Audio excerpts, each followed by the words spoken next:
আজকে সভার সম্মানীয় সঞ্চালক মহাশয়, আমার সামনে বসে থাকা অত্র এলাকার দিনী ভাই সকল, আমরা আজকে অত্যন্ত গুরুত্বপূর্ণ বিষয়ে আলোচনা করব ইনশাআল্লাহ তাআলা। সেটা হচ্ছে যে আমরা অপরের অনুসরণ করে থাকি। আমরা মুসলিমেরা অপরের অনুসরণ করে থাকি, যার জন্য আমরা দিন থেকে অনেকটাই দূরে সরে গিয়েছি। সর্বপ্রথমে আমি আপনাদেরকে উমর রাদিয়াল্লাহু তাআলা আনহুর একটা বাক্য শোনাবো। উমর রাদিয়াল্লাহু তাআলা আনহু উনি বলছেন যে নাহনু কওমুন আ'আজ্জানাল্লাহু বিল ইসলাম ফাইযা ইবতাগাইনা আল ইজ্জাতা ফি গায়রিহি আযাল্লানাল্লাহ। ভালো করে শুনেন, খুবই স্পষ্ট কথা, ওই জন্য আমি সর্বপ্রথমে উনার কথাটাই বললাম। উনি বলছেন নাহনু কওমুন আ'আজ্জানাল্লাহু বিল ইসলাম, আমরা এমন একটা সম্প্রদায়, এমন একটা জাতি যাকে আল্লাহ রাব্বুল আলামিন ইসলামের মাধ্যমে সম্মান প্রদান করেছেন। ইসলামের জন্যই আমাদের সম্মান। ইসলাম যদি না আসতো, আমরা যদি মুসলিম না হতাম, তাহলে কিন্তু আমাদের সম্মান হতো না। এবং বলছেন ফাইযা ইবতাগাইনা আল ইজ্জাতা ফি গায়রিহি আযাল্লানাল্লাহ, আমরা যদি ইসলামকে বাদ দিয়ে অন্য কোনো ধর্মে, ইসলামকে বাদ দিয়ে অন্য কোনো বিষয়ে, অন্য কোনো জিনিসে যদি আমরা আমাদের সম্মানকে খুঁজতে যাই, ইসলামকে বাদ দিয়ে দিলাম, মনে হচ্ছে যে ইসলামের এই বিষয়টা হয়তো আমার জন্য ভালো নয়। আপনাকে মনে হচ্ছে যে ইসলাম এই আদেশটা আমাকে করেছে, তো মনে হচ্ছে যে এটা আমার জন্য ভালো নয়। এই কথা যদি আপনার হৃদয়ের ভিতরে আসে, তবে উনি বলছেন যে আযাল্লানাল্লাহ, আল্লাহ রাব্বুল আলামিন আমাদেরকে অপমান এবং অপদস্থ করে দেবেন। আমরা যদি ইসলামকে বাদ দিয়ে অন্য কোনো ধর্মে, অন্য কোনো জাতিতে বিশ্বাস করি, তবে বা অন্য কোনো জাতির কোনো বিষয়কে যদি আমরা ভালো মনে করি ইসলামের কোনো বিষয় থেকে, তাহলে আল্লাহ রাব্বুল আলামিন আমাদেরকে যলিল ও রুসওয়া করে দেবেন, অপমান অপদস্থ করে দিবেন। এই কথা উমর রাদিয়াল্লাহু তাআলা আনহু বলছেন। আল্লাহ রাব্বুল আলামিন কি বলেছেন? ইন্নাদ দীন ইনদাল্লাহিল ইসলাম, আল্লাহ রাব্বুল আলামিনের কাছে গ্রহণযোগ্য ধর্ম শুধুমাত্র ইসলাম। ইসলাম ছাড়া অন্য কোনো ধর্ম আল্লাহর কাছে গ্রহণযোগ্য মোটেই নয়। আল্লাহ বলছেন ওমান ইয়াবতাগি গায়রাল ইসলামি দীনান ফালান ইউকবালা মিন, যদি কোনো মানুষ ইসলাম ছাড়া অন্য কোনো ধর্মকে পালন করতে চায়, আল্লাহ রাব্বুল আলামিনের কাছে সেই ধর্ম গ্রহণযোগ্য কখনোই হবে না। আল্লাহ রাব্বুল আলামিন কোরআনের মধ্যে একাধিক জায়গাতে বলেছেন ওয়ামা কানা লিমুমিনিন ওয়ালা মুমিনাতিন ইযা কাদাল্লাহু ওয়া রাসূলুহু আমরান আন ইয়াকুনা লাহুমুল খিয়ারাতু মিন আমরিহিম।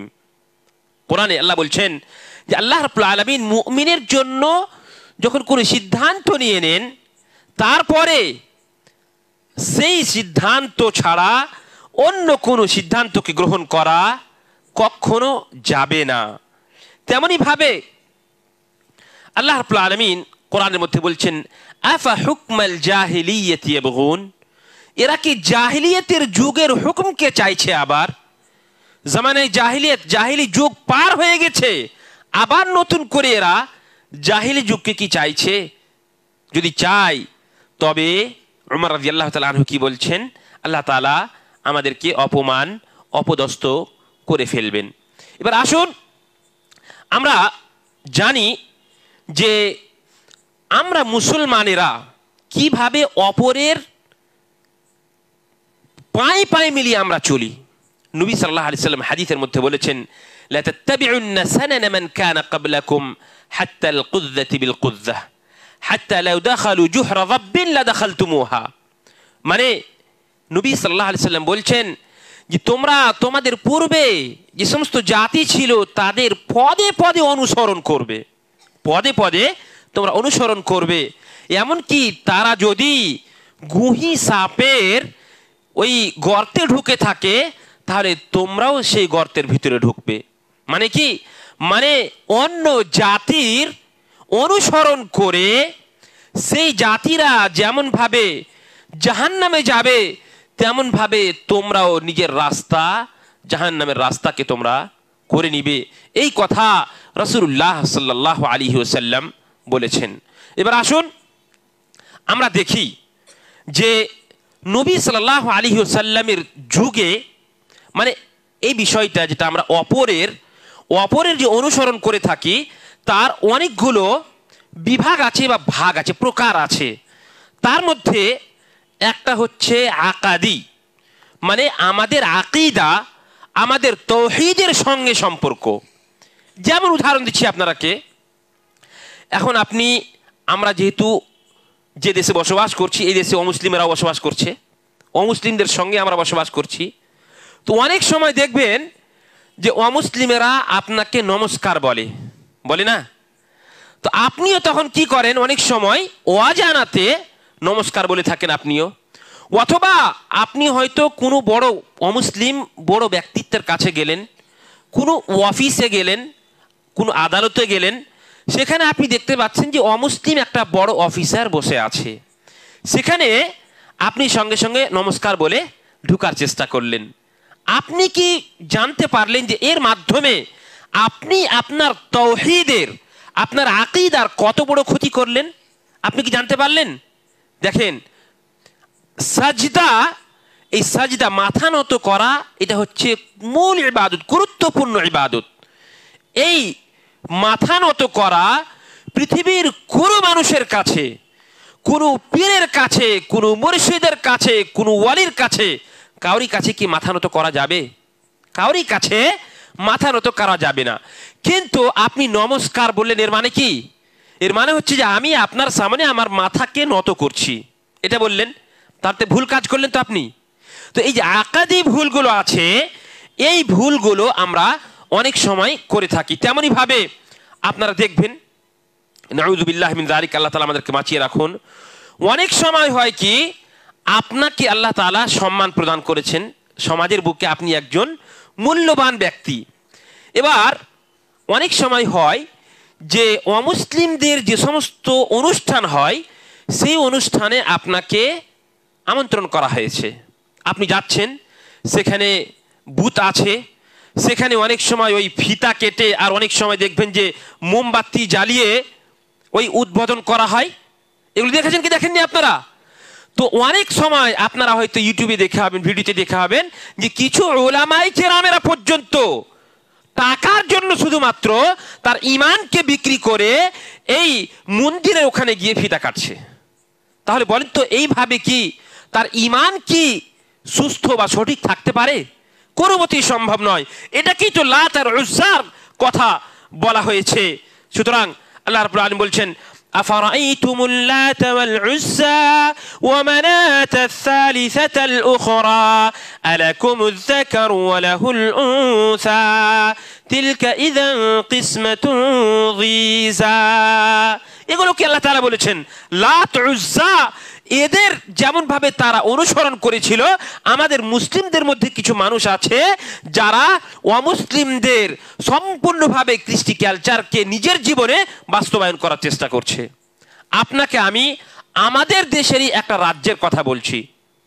আপনারা কেরালা গেছেন, কেউ কেরালাতে অবশ্যই কাজ করতে গেছেন, আপনারা দেখে হবেন যে কেরালার মানুষেরা, ভালো করে কথাটা শুনেন, কেরালাতে মুসলিমেরা সচ্ছল কি সচ্ছল নয়?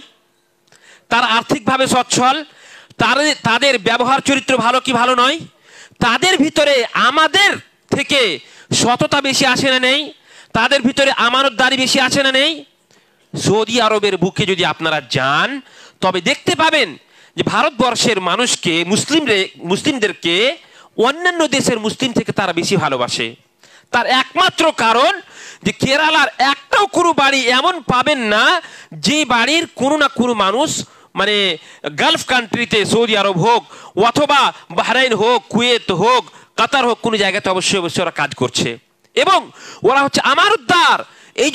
ওই জন্য তাদেরকে আপনারা দেখতে পাবেন যে তারা বড় বড় ওহদাতে তারা কাজ করে। মাশাআল্লাহ, সৌদি আরবের বুকে এটা আর কি তাদের খুব সম্মান।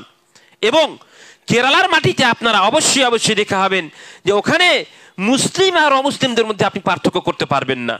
অমুসলিমকেও দেখে আপনার মনে হবে সে যেন মুসলিম, মানে সেও পাঞ্জাবি পায়জামা পরে আছে, দেখতে পাবেন পাঞ্জাবি লুঙ্গি পরে আছে, তার ওই মাথায় যে টিক লাগা থাকে সে কোনো মনে হবে না, দাড়িও যে ছেড়ে আছে তো মনে হবে যেন মুসলিম। তেমনই ভাবে এমনকি ওখানকার মহিলাদেরকে পর্যন্ত, অনেক মহিলাদেরকে আপনি দেখতে পাবেন অমুসলিম মহিলারা বোরকা পরছে, অনেক অমুসলিম মহিলারা বোরকা পরছে। আপনি আমাদের উত্তরপ্রদেশে মৌনাত ভঞ্জন বলে একটা জায়গা আছে যেখানে অনেকগুলো মাদ্রাসা আছে, প্রতিষ্ঠান, দিনী প্রতিষ্ঠান অনেকগুলো আছে। বানারস থেকে প্রায় 2.5-3 ঘন্টার রাস্তা, মৌনাত ভঞ্জন ইউপি। তো ওখানে যদি আপনি যান সেখানেও দেখতে পাবেন যে ওখানকার মহিলারা, অমুসলিম মহিলারা পর্যন্ত তারা বোরকা পরে বাড়ি থেকে বের হয়।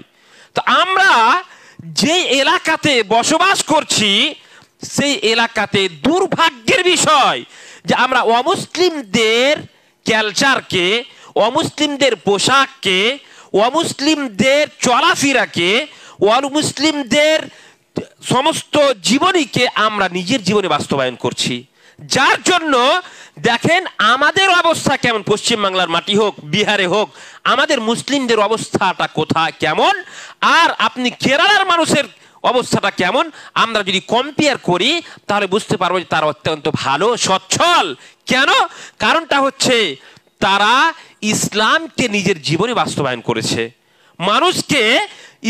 মানুষকে দেখিয়েছে, অমুসলিমদেরকে দেখিয়েছে যে মুসলমানদের পোশাক এইরকম, তাদের খাওয়া দাওয়া এইরকম, তাদের চলাফেরা এইরকম, তাদের ভিতরে সততা আছে, তাদের ভিতরে নম্রতা আছে, ভদ্রতা আছে, যেগুলো ইসলামের মূল বিষয়, আমানতদারি আছে, এগুলো তাদের ভিতরে পাওয়া যায়। কিন্তু দুঃখের বিষয় আমরা অমুসলিমদের সঙ্গে থেকে তাদের কৃষ্টি কালচারকে, তাদের চলাফেরাকে, তাদের চিন্তাধারাকে নিজের জীবনে আমরা বাস্তবায়ন করছি। তাহলে আমরা কিভাবে আর্থিকভাবে হোক তাও, অথবা দিনীভাবে হোক তাও, অথবা সামাজিকভাবে হোক তাও, অথবা পারিবারিকভাবে হোক তাও, যে কোনো বিষয়ে আমরা কিভাবে ভালো হতে পারবো? কোনো মতেই সম্ভব নয়। এই জন্য আমাদেরকে নিজের জীবনে ইসলামকে বাস্তবায়ন করতে হবে। আমরা যদি হাদিসে দেখি, নবী হযরত আয়েশা রাদিয়াল্লাহু তাআলা আনহার কাছে একজন সাহাবী এসে জিজ্ঞেস করছেন যে আপনি নবী সাল্লাল্লাহু আলাইহি ওয়াসাল্লামের ব্যবহার সম্পর্কে আপনাকে একটু বলুন আমাকে। কি বললেন? আলাস্তা তাকরাউল কোরআন, তুমি কি কোরআনকে পড়ছো না? কি বললেন আয়েশা রাদিয়াল্লাহু তাআলা আনহা, তুমি কি কোরআনকে পড়ছো না? বললেন যে কানা খুলুকুহু আল কোরআন। ভালো করে শোনো, কোরআনে কারীমটাই হচ্ছে সম্পূর্ণভাবে নবী সাল্লাল্লাহু আলাইহি ওয়াসাল্লামের ব্যবহার। নবী সাল্লাল্লাহু আলাইহি ওয়াসাল্লামের চরিত্রকে যদি জানতে চাও তাহলে কোরআনে কারীমকে পড়ো। সুতরাং আমাদেরকে নবী সাল্লাল্লাহু আলাইহি ওয়াসাল্লামের জীবনীকে নিজের জীবনে বাস্তবায়ন করতে হবে। তাহলে এক নম্বরে আমরা পয়েন্ট যেটা বুঝতে পারলাম সেটা হচ্ছে কি, যে আকাদি নোংরামি যেটা আছে, মানে আকীদার বিষয়, তাওহীদের বিষয়ে আমরা অত্যন্ত দুর্বল। আমরা যখন অমুসলিমদের সঙ্গে চলাফেরা করি অনেক সময় এমন কাজ করি যেটা কোরআন এবং হাদিস সম্মত নয়, আমাদের ঈমান হয়তো নষ্ট হয়ে যেতে পারে। সুতরাং এগুলো থেকে আমাদেরকে বাঁচতে হবে। তেমনই ভাবে ইজতিমাই মানে সামাজিক যে নোংরামি আমাদের ভিতরে পাওয়া যায়, যেমন মনে করেন আপনি একটা ওয়াদা করলেন, সেই ওয়াদা খেলাফি আমাদের ভিতরে অনেক বেশি। ইয়া আইয়ুল্লাযীনা আমানু আউফু বিল উকুদ, আল্লাহ বলছেন উহুদ, আহদ, ওয়াদা পুরা করার সম্পর্কে কোরআনের মধ্যে অনেকগুলো আয়াত রয়েছে যে আপনি কাউরির সঙ্গে ওয়াদা করেছেন, সেই ওয়াদাটাকে আপনাকে বাস্তবায়ন করতে হবে। আমাদের ব্যবহার চরিত্রকে ভালো করতে হবে। নবী সাল্লাল্লাহু আলাইহি ওয়াসাল্লামের সম্পর্কে আল্লাহ রাব্বুল আলামিন কোরআনের মধ্যে বলছেন যে ওয়া ইন্নাকা লাআলা খুলুকিন আযীম। নবী সাল্লাল্লাহু আলাইহি ওয়াসাল্লামকে উত্তম চরিত্র তার সার্টিফিকেট কে দিয়েছেন? আল্লাহ রাব্বুল আলামিন দিয়েছেন। ওয়া ইন্নাকা লাআলা খুলুকিন আযীম। এবং আল্লাহ রাব্বুল আলামিন অন্য আয়াতে বলছেন, ফাবিমা রাহমাতিম মিনাল্লাহি লিনতা লাহুম ওয়ালাউ কুনতা ফাযযান গালিযাল কলবি লানফাদ্দু মিন হাওলিক ফা'ফু আনহুম ওয়াস্তাগফির লাহুম ওয়াশাবিরহুম ফিল আমর। দেখেন, আল্লাহ রাব্বুল আলামিন নবী সাল্লাল্লাহু আলাইহি ওয়াসাল্লামকে সারা পৃথিবীর জন্য রহমত বানিয়ে পাঠিয়েছিলেন। আমরা একটু নিজে নিজে ভাবেন তো, যে আমরা কি আমার একটা অপর মুসলিম ভাইয়ের জন্য রহমত কি রহমত নই? আমরা কি রহমত তো রহমত নই? দেখেন, তেমনি ভাবে আল্লাহ রাব্বুল আলামিন নবী সাল্লাল্লাহু আলাইহি ওয়াসাল্লামের সম্পর্কে বলছেন, ওয়ালাউ কুনতা ফাযযান গালিযাল কলবি লানফাযু মিন হাওলিক। যদি আপনার কথা ভালো না হতো, নরম না হতো, দিল যদি, হৃদয় যদি কঠোর হতো, তাহলে মানুষ আপনার পাশ থেকে দূরে সরে যেত। বলেন, আজকালকে মানুষেরা আমরা নিজেকে আহলে হাদিস দাবি করি, তাই তো? কিন্তু দুঃখের বিষয়, আহলে হাদিসের যে সমস্ত বৈশিষ্ট্য হওয়া দরকার সেই বৈশিষ্ট্যগুলো আমাদের ভিতরে নেই। আমরা যখন মানুষের সঙ্গে কথা বলি, কর্কশ ভাষায় কথা বলি, আমাদের ভিতরে নম্রতা নেই, আমাদের ভিতরে ভদ্রতা নেই, আমরা এক অপরের সম্মান করতে জানি না। কি করে আমাদের দ্বারাই ইসলামের কাজ কি করে হবে, দাওয়াতের কাজ কি করে হবে, সামাজিক যে সমস্ত কুসংস্কার রয়েছে সেগুলো কি করে আমাদের মধ্যে থেকে বের হবে, এটা কোনো মতেই সম্ভব নয়। সামাজিক আরও একটা, যেমন মনে করেন আমাদের সমাজে এখন আলহামদুলিল্লাহ অনেকটা এই শেখ আব্দুল্লাহ সালেফি হাফিজাহুল্লাহ, শেখ আনোয়ার হক ফৈজি হাফিজাহুল্লাহ, এছাড়া শেখ শোয়েবুর সুলেমান হাফিজাহুল্লাহ, আরও আপনারা যারা আছেন দিনী ভাইয়েরা, আপনাদের মাধ্যমে অনেকটা জাগরণী এখানে এসেছে আলহামদুলিল্লাহ, যার মাধ্যমে সমাজ বিয়ে শাদির ক্ষেত্রে অনেকটা সজাগ হয়েছে আলহামদুলিল্লাহ। তা সত্ত্বেও অনেকগুলো বাড়ি আছে, আপনারা দেখতে পাবেন আমাদের সমাজে যে কুসংস্কারগুলো ঢুকেছে বিয়ে শাদির মধ্যে, বা যে কোনো ক্ষেত্রে হোক না কেন, বিশেষ করে বিয়ে শাদির ক্ষেত্রে আপনাকে বলছি, এগুলো আসলো কোথা থেকে? এই যে গান বাজনা হয় মাঝে মধ্যে দেখতে পান আপনারা, এগুলো কোথা থেকে আসলো?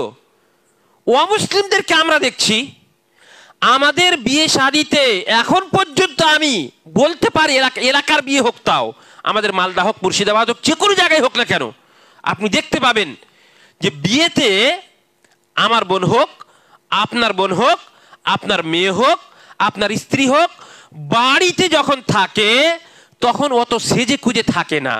আর যখন বাড়ি থেকে বের হয়, এই বিয়ের জন্য বের হলো, বা আপনি মার্কেটে পাঠালেন মেয়েকে, সেই সময় আপনি করলেন কি, খুব সুন্দর করে মেকআপ করে, চুল খুলে, তার অঙ্গ প্রত্যঙ্গকে খুলে আপনি পাঠিয়ে দিলেন।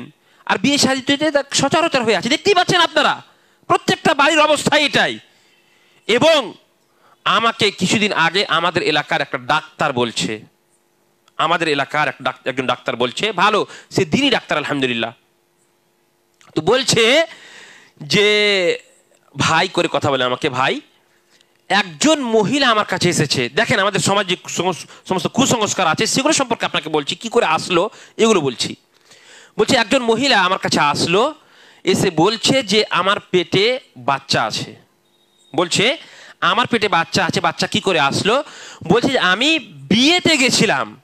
সেই মেয়েরাকে দেখতে পাবেন যে স্বামীর সামনে যে কথাটা বলবে না, নিজের আব্বাকে যে কথাটা বলবে না, সেই কথাটা কিন্তু ডাক্তাররাকে বলতে পারে, বলতে বাধ্য সে। তো ডাক্তারকে বলছে যে তার পেটে বাচ্চা আছে, এবং সেই বাচ্চা কি করে আসলো, একটা বিয়েতে সে গেছিল, আর ওই বিয়েতে গিয়ে তার কোনো আত্মীয়র সঙ্গে স্পর্শ করে জেনা করে সেই বাচ্চাটা এসেছে, সেই বাচ্চাটাকে ফেলতে হবে, কিভাবে নষ্ট করতে হবে তার জন্য ওখানে এসেছে। এই কি করে হলো? এই যে জেনা, আল্লাহ কোরআনের মধ্যে বলছেন ওয়ালা তাকরাবুজ জিনা, জিনা করা তো দূরের কথা, জিনার কাছে যেতে আল্লাহ রাব্বুল আলামিন মানা করেছেন। জিনার কাছে কিভাবে? বিয়ে শাদীর মাধ্যমে যে সমস্ত বেপর্দা আর বেহায়াই আমাদের সমাজে প্রচলিত আছে, এগুলোর মাধ্যমে আমরা আমাদের বোনদেরকে, আমাদের মেয়েদেরকে জিনার কাছে পৌঁছে দিচ্ছি, পাঠিয়ে দিচ্ছি। আমরা দায়ীকে দায়ী হচ্ছি আমরাই। ভালো করে শুনেন, এগুলো আসলো কি করে? এগুলো আসছে, আপনি মাঝে মধ্যে অমুসলিমদের বিয়েকে দেখতে পাচ্ছেন যে তারা কিভাবে নাচ গান করছে, তারা কিভাবে বেপর্দা হয়ে যাচ্ছে। আপনি আপনার মেয়েকে, আপনার বোনকে সেই সমস্ত জায়গাতে ঘুরতে নিয়ে যাচ্ছেন, দেখাচ্ছেন, আর তারও ইচ্ছা হচ্ছে যে সে তাকে আল্লাহ রাব্বুল আলামিন যে সৌন্দর্য প্রদান করেছেন সেই সৌন্দর্য অপরকে দেখাবে। তো অমুসলিমদের কৃষ্টি কালচার আপনার ভিতরে, আমার ভিতরে প্রত্যেকটা রগে রগে ঢুকে গেছে, যার জন্য আমাদের সমাজ অত্যন্ত পদতলিত এবং অত্যন্ত লাঞ্ছিত এবং অপমানিত সমাজ হয়ে পড়েছে। যেই সমাজকে আল্লাহ রাব্বুল আলামিন সর্বের সেরা করে তৈরি করেছিলেন এবং পাঠিয়েছিলেন এই জাতিকে, যে এরা নিজের জীবনে কোরআনকে বাস্তবায়ন করবে, এরা ভালো হবে, হাদিসকে বাস্তবায়ন করবে, নবী সাল্লাল্লাহু আলাইহি ওয়াসাল্লামের জীবনীকে নিজের জীবনে বাস্তবায়ন করবে, এই সমাজ কোরআন এবং হাদিস থেকে অনেক দূরে সরে গেছে। আর একটা কথা শুনেন, যখনই কোনো জায়গাতে একটা, মনে করেন এই গ্লাসটা আছে, এই গ্লাসের ভিতরে যদি আপনি পানি ঢুকিয়ে দেন, পানি দেওয়ার পরে আপনি যদি বলেন যে আরো এক ফোঁটা পানি দিব, তো এখান থেকে এর ভিতরে যে পানিটা আছে সেই পানিটা পড়বে কি পড়বে না বাইরে? অবশ্যই পড়ে যাবে। তো শুনেন, সুন্নাত, ইসলামটা হচ্ছে পরিপূর্ণ, সুন্নাতটা হচ্ছে পরিপূর্ণ সম্পূর্ণভাবে।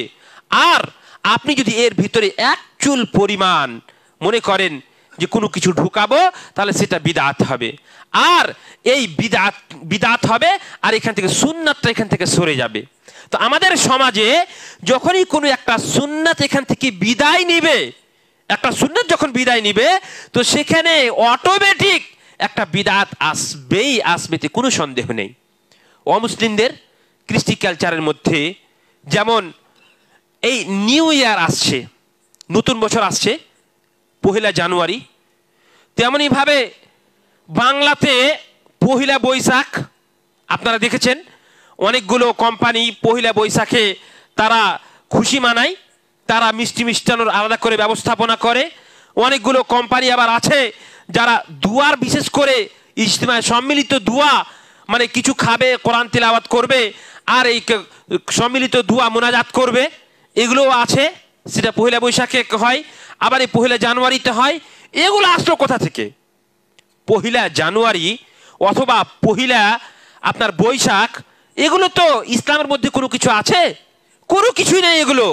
কিন্তু অমুসলিমেরা যেহেতু এই দিনগুলোতে আনন্দ ভোগ করে, এই দিনগুলোতে খুশি পালন করে, তার জন্য আমরাও তাদের পায়ে পা মিলিয়ে, তাদের কাঁধে কাঁধ মিলিয়ে তারা যেভাবে খুশি পালন করে, আনন্দ ভোগ করে, আমরা মনে করি যে আমরা কেন এই আনন্দ ভোগ করব না, বা আনন্দ পালন করব না, আনন্দিত হব না, এই মনে করি আমরা। আর আমরাও তাদের সঙ্গে এই বিদআত এবং খুরাফাত, অনেক সময় শিরক পর্যন্ত এ সমস্ত কাজ পৌঁছে যায়, আর আমরা আনন্দ ফুর্তি করে থাকি। অথচ ইসলামের মধ্যে কটা খুশির দিন আছে? 2টো দিন আছে। 2টো ছাড়া তৃতীয় কিন্তু খুশির দিন আর নেই। মুসলিমদের প্রত্যেকটা দিন খুশির দিন। প্রত্যেক জুমাকে সৈয়দুল আইয়াম বলা হয়েছে, খুশির দিন। কিন্তু বিশেষ করে আমরা সামাজিকভাবে, বিশেষ করে আমরা পারিবারিকভাবে এক অপরকে ক্ষমা করব, এক অপরকে ভালোবাসবো, এক অপরকে হাদিয়া দিব, এক অপরের সম্মান করব, এক অপরকে ক্ষমা করব, এর জন্য মাত্র 2টা দিন আছে। সেটা হচ্ছে ঈদুল আযহা এবং ঈদুল ফিতর। কিন্তু দুঃখের বিষয়, আমাদের সমাজে অমুসলিমদের যে কৃষ্টি কালচার রয়েছে, অমুসলিমদেরকে দেখে আমরা তাদের সঙ্গে পায়ে পা মিলিয়ে চলার চেষ্টা করছি। সুতরাং এই সমস্ত কাজ থেকে বা এই সমস্ত বিদআত থেকে আমাদেরকে দূরে সরার চেষ্টা করতে হবে। তেমনই ভাবে আমাদের সমাজে এই যে সুদি কারবার যেটা আছে, মনে করেন মালি অথবা সুদি কারবার, এটা হচ্ছে একটা বিশাল বড়, ভালো করে শুনেন ভাইরা আমার, এটা হচ্ছে অত্যন্ত গুরুত্বপূর্ণ বিষয়। সুদ সম্পর্কে আপনারা অবশ্যই অবগত। এবং এমন একটা সময় চলে এসেছে যেই সময়ে আমরা সকলেই এই নোংরা কাজের সঙ্গে মোটামুটি ভাবে জড়িত। একটাও মানুষ এরকম তো নেই যার ব্যাংকে খাতা নেই, এরকম কেউ আছে? সবারই খাতা আছে, ব্যাংকে তো সুদি লেনদেন হয়। তো এগুলো কি থেকে আসলো? এগুলো সব অমুসলিমদের কাছ থেকে আমাদের কাছে চলে এসেছে। দেখেন, ফাআযানু বিহারবিম মিনাল্লাহি ওয়া রাসূলিহি, সুদটা এমন একটা ভয়াবহ বিষয়, সুদি কারবারটা, যে আল্লাহ রাব্বুল আলামিন বলছেন যে ব্যক্তি সুদের ভয়াবহতা জানার পরেও যদি কেউ না থামে, তাহলে তাকে বলে দাও সে যেন আল্লাহ রাসূলের সঙ্গে যুদ্ধ করার জন্য প্রস্তুত হয়ে যায়। আপনি কি পারবেন? কোন গুনাহ সম্পর্কে আল্লাহ রাব্বুল আলামিন এইভাবে বলেননি যে আল্লাহ রাসূলের সঙ্গে যুদ্ধের এলান করে দাও, এই কথা কোনো বিষয় সম্পর্কে বলেননি। কিন্তু এই সুদের সম্পর্কে আল্লাহ রাব্বুল আলামিন এইভাবে বলেছেন। আর আমরা সকলেই সুদের সঙ্গে জড়িত। সুদের সব থেকে ছোট গুনাহ হচ্ছে কি, যে নিজের মায়ের সঙ্গে জিনা করার মতো গুনাহ। নাউযু বিল্লাহি মিন যালিক। কত বড় ভয়াবহতা সুদের। এবং একটা কথা শুনেন, আরবি কবি বলছেন যে তারজুন নাজাতা ওয়া লাম তাসলুক মাসালিকাহা ফাইন্নাস সাফিনাতা লান তাজরি আলাল ইয়াবাসি। তারজুন নাজাতা ওয়া লাম তাসলুক মাসালিকাহা, আপনি তো পরিত্রাণ পেতে চাইছেন, জান্নাত পেতে চাইছেন, তো সবাই এখানে সবাই জান্নাত পেতে চায় আমরা। আচ্ছা বলেন তো, আপনি যদি জান্নাত পেতে চান তাহলে জান্নাতের রাস্তাকে অবলম্বন করতে হবে। জান্নাত পাওয়ার জন্য যে সমস্ত কাজ আল্লাহ রসুল সাল্লাল্লাহু আলাইহি সাল্লাম বলেছেন সেগুলোকে করতে হবে, আর যেগুলো থেকে মানা করেছেন সেগুলো থেকে বিরত থাকতে হবে, তাহলে তো আপনি পাবেন। ওই জন্য কবি বলছেন কি, তারজুন নাজাতা ওয়া লাম তাসলুক মাসালিকাহা, আপনি পরিত্রাণ পেতে চাইছেন কিন্তু তার রাস্তাকে অবলম্বন করেন না। ফাইন্নাস সাফিনাতা লান তাজরি আলাল ইয়াবাসি, আপনি বলেন তো, একটা নৌকাকে তৈরি করার পরে যদি আপনি এই রাস্তাতে ছেড়ে দেন, চলবে? রাস্তাতে কি নৌকা চলবে? কোনো মতেই চলবে না। তেমনই ভাবে রাস্তাতে যেমন নৌকা চলবে না, আপনাকে ফারাক্কা নদীতে, গঙ্গাতে আপনাকে নিয়ে যেতে হবে। তেমনই ভাবে আপনি যদি পরিত্রাণ পেতে চান, আপনি যদি জান্নাত পেতে চান, তাহলে জান্নাতের পন্থাকে, জান্নাতের রাস্তাকে আপনাকে অবলম্বন করতে হবে।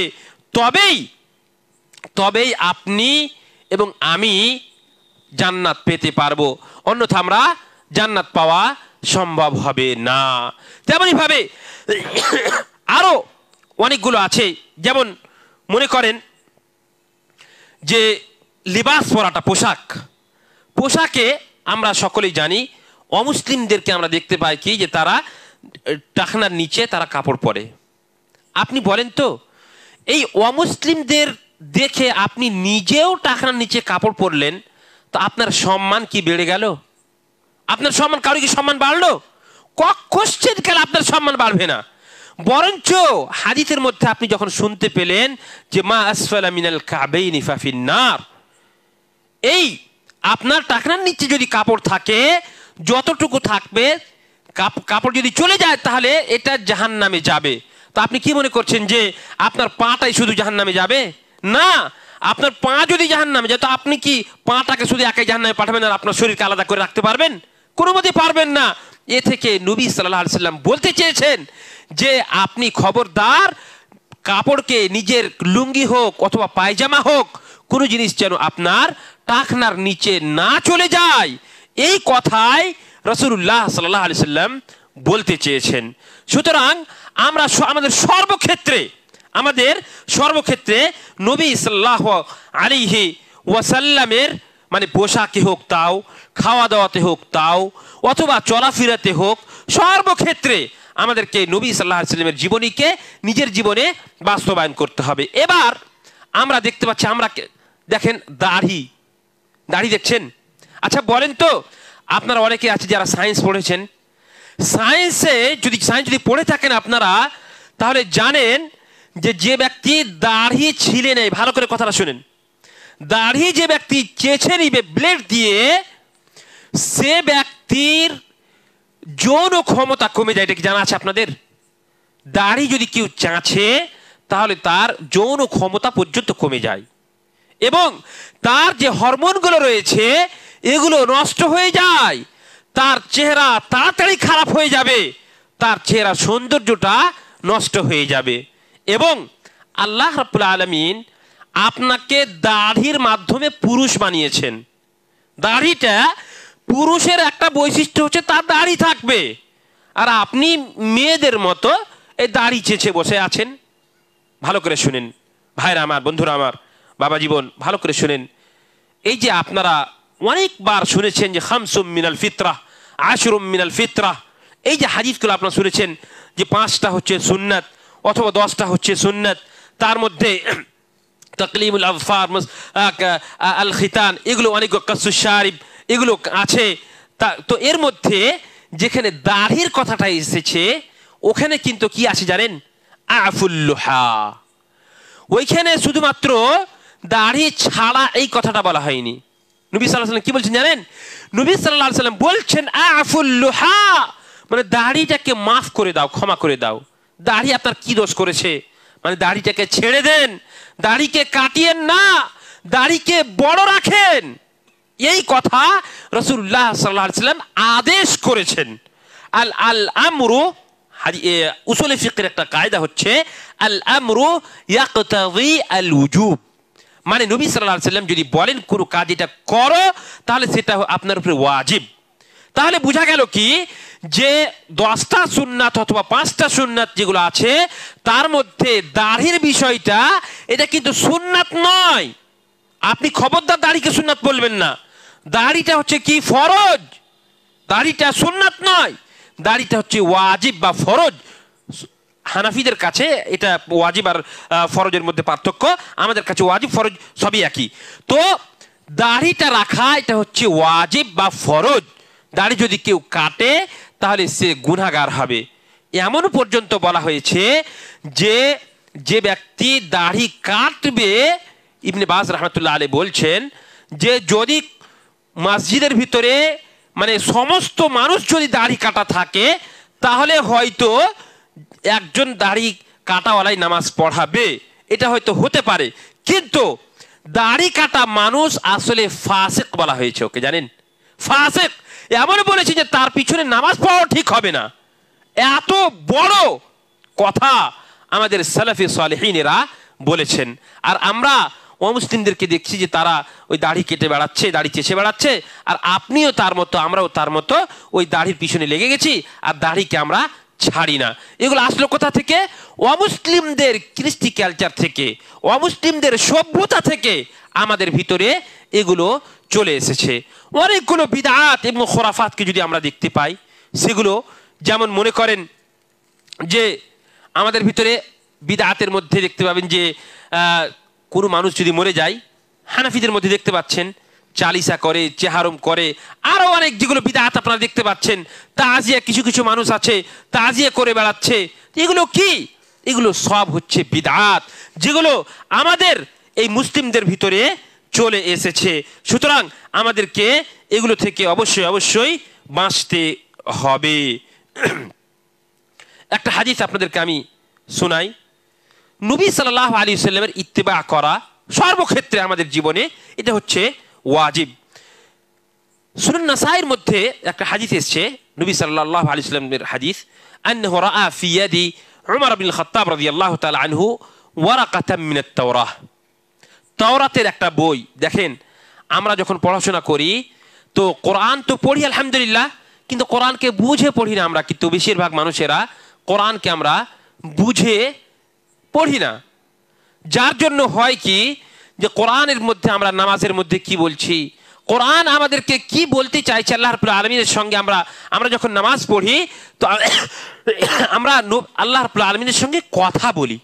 নামাজের সময় আমরা আল্লাহ রাব্বুল আলামিনের সঙ্গে কথা বলি, কিন্তু আমি নামাজের মাধ্যমে যে সমস্ত দোয়া করছি এগুলো আমি নিজেই জানি যে কি চাইলাম আল্লাহর কাছে, আমরা জানি না।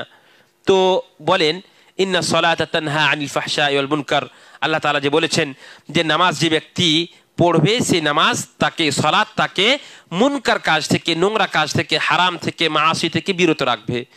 আপনি পড়ছেন ইয়াকা না'বুদু ওয়া ইয়াকা নাস্তাঈন, হে আল্লাহ আমি তোমারই ইবাদত করি, তোমারই কাছে সহযোগিতা চাই। আমরা বলছি নামাজের ভিতরে ইহদিনাস সিরাতাল মুস্তাকিম, সরল সঠিক পথ আল্লাহ তুমি আমাকে দেখাও। একটু আপনি ভাবুন যে আপনি যদি আলহামদুলিল্লাহ রাব্বিল আলামিন যখন বলছেন, সেই সময় যদি আপনার ভিতরে থাকে মানে আলহামদুলিল্লাহ রাব্বিল আলামিনের মানে হচ্ছে এটা, তাহলে আমাদেরকে কত ভালো লাগবে, আল্লাহর ইবাদত করতে আরো বেশি ভালো লাগবে অবশ্যই। কিন্তু দুঃখের বিষয় আমরা এগুলোকে জানি না এবং বুঝে পড়ার চেষ্টা করি না। আমি ওইদিকে যাচ্ছি না এখন। আমাদেরকে নামাজের যে সমস্ত বিশেষ করে সূরাগুলো আছে, দোয়াগুলো আছে, অবশ্যই অবশ্যই আমাদেরকে এগুলো মানা, মিনিং, মাফহুম, আমরা কি চাইছি আল্লাহর কাছে, এগুলো জেনে নেওয়া দরকার। তাহলে আরো বেশি আপনার নামাজের ভিতরে খুশু আসবে, আল্লাহ রাব্বুল আলামিনের কাছে আরো বেশি আপনি হতে পারবেন ইনশাআল্লাহ তাআলা। তো যেটা বলছিলাম যে আল্লাহ রাব্বুল আলামিন আমাদেরকে অপরের সভ্যতা থেকে বাঁচার কথা বলেছেন, এমনকি অন্যদের বই আপনি পড়বেন এই কথাও আমাদেরকে মানা করেছেন। এখানে বলছেন যে নবী সাল্লাল্লাহু আলাইহি সাল্লাম উমর রাদিয়াল্লাহু তাআলা আনহুর হাতে তাওরাতের একটা কিতাব, এক ওয়ারাকা, একটা কাগজ একটা দেখতে পেলেন, তাওরাতের একটা লওহা দেখতে পেলেন। তো ফাকাল আমুত্তাহিকুনা ইবনুল খাত্তাব, কি ব্যাপার, তুমি কি মানে বেদিনের মতো হয়ে যাবে নাকি? লাকাদ জিতুকুম বিহা বাইদা নাকিয়া ওয়ালাউ কানা মূসা হাইয়ান ওয়াত্তাবা'তুমুহু ওয়া তারাকতুমুনি যালালতুম। যে শোনো, তুমি কোরআন আসার পরে, কোরআন আমাদের কাছে চলে এসেছে, তারপরেও তুমি যদি এই তাওরাতকে পড়ো আর ওখানে যদি তুমি তোমার সফলতাকে খুঁজো, ভালো করে শোনো, মূসা আলাইহিস সালাতু ওয়াস সালাম, ভালো করে শোনো, আমি তোমাদের সামনে অত্যন্ত স্পষ্ট বই নিয়ে এসেছি, সেটা হচ্ছে কোরআন, স্পষ্ট ধর্ম নিয়ে এসেছি, সেটা হচ্ছে ইসলাম। আর ভালো করে শোনো, লাউ কানা মূসা হাইয়ান, মূসা আলাইহিস সালাতু ওয়াস সালাম যদি জীবিত হতেন, ওয়াত্তাবা'তুমুহু, এবং তোমরা যদি মূসা আলাইহিস সালাতু ওয়াস সালামের অনুসরণ করতে, মানে নবী সাল্লাল্লাহু আলাইহি সাল্লাম শেষ নবী, আর তারপরে মূসা আলাইহিস সালাতু ওয়াস সালাম এখন যদি জীবিত থাকতেন আর নবী সাল্লাল্লাহু আলাইহি সাল্লামকে ছেড়ে দিয়ে তোমরা যদি মূসা আলাইহিস সালাতু ওয়াস সালামের অনুসরণ করতে, লা যালালতু ওয়া তারাকতুমুনি, এবং আমাকে তোমরা ছেড়ে দিতে, যালালতুম, তাহলে তোমরা পথভ্রষ্ট হয়ে যাবে। এইভাবে নবী সাল্লাল্লাহু আলাইহি সাল্লাম উমর রাদিয়াল্লাহু তাআলা আনহুকে বললেন। এবং অন্য হাদিসে এসেছে নবী সাল্লাল্লাহু আলাইহি সাল্লাম অত্যন্ত রাগান্বিত হয়ে গেলেন আর নবী সাল্লাল্লাহু আলাইহি সাল্লামের চেহারা অত্যন্ত লাল হয়ে গেল, এইভাবে এসেছে। ওফি রিওয়ায়া, অন্য রিওয়ায়াতে এসেছে নবী সাল্লাল্লাহু আলাইহি সাল্লাম বললেন যে লাউ কানা মূসা হাইয়ান মা ওয়াসিআহু ইল্লা ইত্তিবাই, মূসা আলাইহিস সালাতু ওয়াস সালাম যদি জীবিত থাকতেন তাহলে তিনিও আমারই অনুসরণ করতেন, মূসা আলাইহিস সালাতু ওয়াস সালাম পর্যন্ত নবী সাল্লাল্লাহু আলাইহি সাল্লামের উম্মতি হয়ে থাকতেন। সঙ্গে সঙ্গে কি বললেন দেখেন, সব সময় সাহাবায়ে কেরামেরা চেষ্টা করতেন যে আল্লাহর রাসূল সাল্লাল্লাহু আলাইহি সাল্লাম যেন কোনো সময় রাগান্বিত না হয়ে যান, কাউরি মানে নবী সাল্লাল্লাহু আলাইহি সাল্লাম কাউরি কাছ থেকে কষ্ট পাবেন, এই জিনিসটা কোনো মতেই কোনো সাহাবী চাইতেন না। সাথে সাথে উমর রাদিয়াল্লাহু তাআলা আনহু বললেন, রাদিতু বিল্লাহি রাব্বা, আমি আল্লাহকে রব মনে করে সন্তুষ্ট হয়ে গেলাম, ওয়াবিল ইসলামি দীনা, দিন ইসলাম কি থেকে আমি সন্তুষ্ট হলাম, দিনকে ইসলামকে দিন বলে গ্রহণ করলাম, এবং ওয়াবি মুহাম্মাদিন সাল্লাল্লাহু আলাইহি ওয়াসাল্লাম নবিয়া, নবী সাল্লাল্লাহু আলাইহি ওয়াসাল্লামকে আমি, মুহাম্মদ সাল্লাল্লাহু আলাইহি ওয়াসাল্লামকে আমি নবী বলে মেনে নিলাম। এই কথা উমর রাদিয়াল্লাহু তাআলা আনহু সাথে সাথে বললেন। এ থেকে কি বোঝা গেল, যদি আমাদের মধ্যে যদি কোনো মানুষ অমুসলিমদের সভ্যতাকে যদি কোনোভাবে একটু নিয়ে থাকে, আর আপনার সামনে আজকে স্পষ্ট হয়ে গেল যে অমুসলিমদের যে সমস্ত সভ্যতা আছে, কৃষ্টি কালচার আছে, তাদের যে চলাফেরার পদ্ধতি রয়েছে, সেগুলো থেকে আমাকে দূরে থাকতে হবে। তাদের আকীদা থেকে, তাদের বিশ্বাস থেকে আমাদের আকীদাকে বাঁচাতে হবে। তাদের ভিতরে যে সমস্ত নোংরামি আছে সেগুলো থেকে আমাকে বাঁচতে হবে। লোকমান হাকিম, লোকমানকে ইমাম বুখারী রাহমাতুল্লাহ আলাইহি উনি নবীর মধ্যে গণনা করেছেন। তো লোকমান আলাইহিস সালাতু ওয়াস সালাম, ওনাকে জিজ্ঞেস করা হলো যে আপনি যে এত বড় হাকিম, তার নামে একটা সূরাও আছে, আপনারা জানেন তিনি তার ছেলেকে অনেকগুলো ওসিয়ত করেছিলেন, সেগুলোর দিকে আমি যাচ্ছি না। কিন্তু লোকমান আলাইহিস সালাতু ওয়াস সালামকে জিজ্ঞেস করছেন যে এত বড় যে আপনি হাকিম হলেন, এত বড় জ্ঞানী মানুষ আপনি হলেন, কি করে হলেন, আপনার কাছে এই জ্ঞানটা কি করে আসলো? উনি কি উত্তর দিয়েছিলেন জানেন? উনি বলছেন যে আমি যখন কোনো বেওকুফ মানুষকে দেখতাম, কোনো পাগলকে দেখতাম, কোনো মুনকারকারীকে দেখতাম, কোনো গুনাহগারীকে দেখতাম, তো আমার দিল বলতো যে এই লোকটা ভুল কাজ করছে। একটা কথা ভালো করে শুনে রাখেন, আমরা সকলেই মুমিন মুসলমান, তাই তো? আমরা সকলেই মুমিন, সকলেই জান্নাত পেতে চাই। ভালো করে শুনেন, আপনার ভিতরে যে দিলটা আছে, হৃদয়টা আছে, এটা হচ্ছে সব থেকে বড় মুফতি। সব থেকে বড় মুফতি হচ্ছে আপনার হৃদয়। কেন এই কথা বলছি আপনাকে? ইস্তাফতি কালবাক হাদিসের মধ্যে এসেছে, আপনি যখনই কোনো কাজ করতে যাবেন, যখনই আপনি কোনো কাজ করতে যাবেন, আপনার হৃদয়কে জিজ্ঞেস করেন এই কাজটা করব কি করব না। আপনারা যেহেতু মুমিন, আপনারা যেহেতু মুসলমান, আপনাদের ভিতরে ঈমান আছে, সুতরাং যখনই আপনি কোনো গুনার কাজ করতে যাবেন, আপনার ঈমান, আপনার হৃদয়, আপনার দিল আপনাকে বাধা দিবে। এই সম্পর্কে রাসূলুল্লাহ সাল্লাল্লাহু আলাইহি ওয়াসাল্লাম বলেছেন, আল ইসমু মা হাকা ফি সাদরিকা ওয়া কারিহতা আন ইয়াত্তালি আলাইহিন নাস। প্রত্যেকটা মানুষের দিলের হৃদয় আল্লাহ তাআলা দিয়েছেন এবং হৃদয়ের ভিতরে এই বৈশিষ্ট্য দিয়ে সে ভালো মন্দকে ভালো মন্দের মধ্যে পার্থক্য করতে পারে, এই বৈশিষ্ট্য আল্লাহ তাআলা দিয়েছেন। আর গুনহার কাজ হচ্ছে কি, যে আপনার বিবেকে বাঁধবে। আপনি মুমিন তো, আপনি অমুসলিমদের সভ্যতাকে নিজের জীবনে যখন বাস্তবায়ন করতে যাবেন, আপনি কোনো জিনিসকে আপনি যখন করতে যাবেন, সঙ্গে সঙ্গে আপনি নমস্কার করতে যাবেন। আপনি সকালে এই কি বলছে যে এখন নিউ ইয়ার আসছে, এর যখনই আপনি যদি এটাকে পালন করতে চলে গেলেন, খুশি মানাতে চলে গেলেন অমুসলিমদের সাথে, আপনার বিবেকে বাঁধবে, আপনার বিবেকে বাঁধবে, আপনার হৃদয় বলবে যে না, খবরদার, এই কাজ করা চলবে না। আর যদি আপনি চলে যান, তাহলে কমপক্ষে আপনার ওয়াহাকা ফি আল ইসমা হাকা ফি সাদরিক ওয়া কারিহতা আন ইয়াত্তালি আলাইহিন নাস, আপনি অপছন্দ করবেন যে এই কাজটা করতে আমাকে কেউ দেখছে না তো, এই কাজটা করতে আমাকে দেখছে না তো। এই রকম কথা যখনই আপনার হৃদয়ের ভিতরে আসবে, তখনই আপনি বুঝতে পারবেন যে আপনি ভুল কাজ করছেন। সুতরাং আপনাকে সঙ্গে সঙ্গে সেই কাজটা থেকে বেঁচে যেতে হবে। আমি আমার কথার দীর্ঘায়ু করছি না, আল্লাহ রাব্বুল আলামিনের কাছে দোয়া করি আল্লাহ তাআলা যেন আমাদের সকলকেই অমুসলিমদের সভ্যতা থেকে বাঁচার তৌফিক প্রদান করেন। আমিন। আমরা যেন সমস্ত প্রকার বিদআত থেকে, খোরাফাত থেকে, শিরক থেকে যেন বাঁচতে পারি, তার তৌফিক প্রদান করেন। আমিন। আমরা যেন তাওহীদকে নিজের জীবনে বাস্তবায়ন করতে পারি, তার তৌফিক প্রদান করেন। আমিন। আমরা যেন নেক কাজ করতে পারি এবং ইহকাল ও পরকালের যত সফলতা আছে, সেই সফলতাকে যেন অর্জন করতে পারি, তার তৌফিক প্রদান করেন। আমিন। আমরা যেন নবী সাল্লাল্লাহু আলাইহি ওয়াসাল্লামের জীবনীকে নিজের জীবনে বাস্তবায়ন করতে পারি, তার তৌফিক প্রদান করেন। আমিন। আমরা যেন আমাদের মা ও বোনদেরকে, আমাদের মেয়েদেরকে পর্দানাশী বানাতে পারি, তার তৌফিক প্রদান করেন। আমিন। আমরা যেন ইসলামী শিক্ষায় সুশিক্ষিত হতে পারি, তার সাথে সাথে জেনারেল শিক্ষাকেও যেন আমরা আগে বাড়তে পারি, তার আল্লাহ তাআলা তৌফিক প্রদান করেন। আমিন। আমরা যেন সকলেই যেন জান্নাত পেতে পারি, তার আল্লাহ তাআলা তৌফিক প্রদান করেন। আমিন। ওয়া আখিরু দাওয়ানা আনিল হামদুলিল্লাহি রাব্বিল আলামিন ওয়া সাল্লাল্লাহু আলা নাবিয়্যিনা মুহাম্মদ ওয়াসসালামু আলাইকুম ওয়া রাহমাতুল্লাহি ওয়া বারাকাতুহু।